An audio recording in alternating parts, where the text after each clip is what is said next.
The Grand Advanced Level Chemistry. We done 7th unit of organic chemistry, that is basic concepts of organic chemistry. Today we are moving to hydrocarbons and halohydrocarbons. Today we finished the alkane part, which was I targeted today. So all the classes are now in the same level.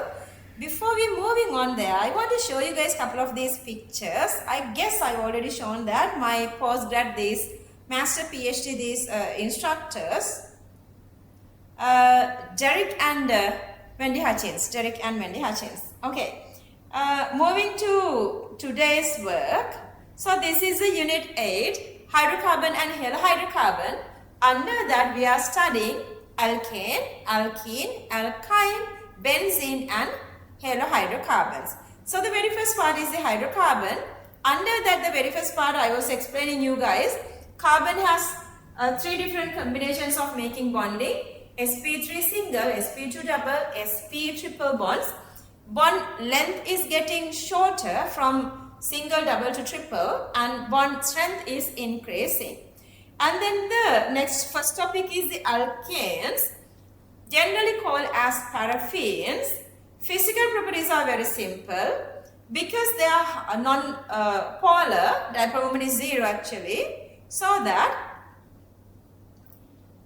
they have only London forces. London force strength depend on molar mass and surface area, so that when the molar mass is increasing, so they are going from gas to liquid to waxy solids depending on the molar mass increasing. So they are going to increase the molar mass, they are having more intermolecular interactions, so converting to solids.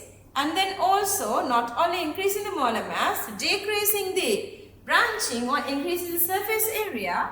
That's again depending on the intermolecular interactions. To understand that, I have given this boiling points.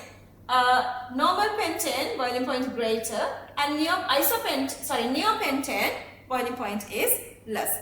Okay, the most important part is the chemical reactivity. But for alkane, we have one single reaction, that is alkane halogenation. Alkane itself is really inactive, so that halogen part is the one which is supporting to go through the reaction. In this reaction, we have 3 different steps for the mechanism: initiation, propagation and termination. Initiation always starts from chlorine. Since the chlorine electronegativity is exactly same of these 2 chlorines, it's going through this homolytic cleavage, so it is making the chlorine-free radicals. So that once you make these chlorine-free radicals, those are attacking back to CH4. One by one, it's breaking CH1s. One by one, it's joining chlorine, so that at the end of the day, the CH4 become CCl4. Each time, it's always one free radical is reacting with another neutral molecule. It's not 2 free radicals are joining together, because that's the termination. After initiation propagation, we have the termination. Termination means 2 free radicals are joining together to make another neutral molecule. So if there are no free radicals, no high energy species in the medium, reaction stops. Okay, so that is one single reaction. Then we talked about how would you make these alkanes. We have 3 different ways. Either double bond or triple bonds hydrogenation, or either carbonate, aldehydes and ketones. Aldehydes and ketones reducing with Clemmensen reagent, zinc mercury concave Cl. And the last one is the Grignard. When you add water to Grignard, hydrogen is joining with the R group, so that we can get alkanes.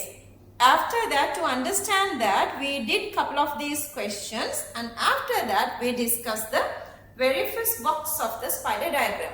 I told you guys there are 20 boxes in the spider diagram. One by one you're going to go on continuously. Once you've done those 20 boxes, we are done organic chemistry. How would you study? So you can divide organic chemistry into separate categories.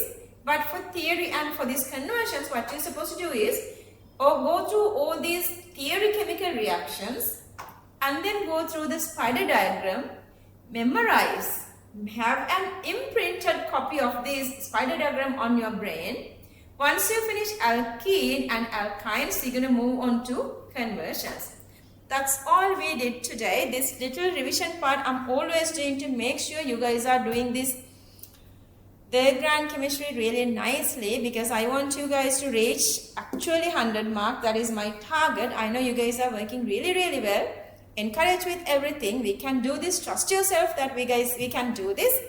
So this is the grand advanced level organic chemistry.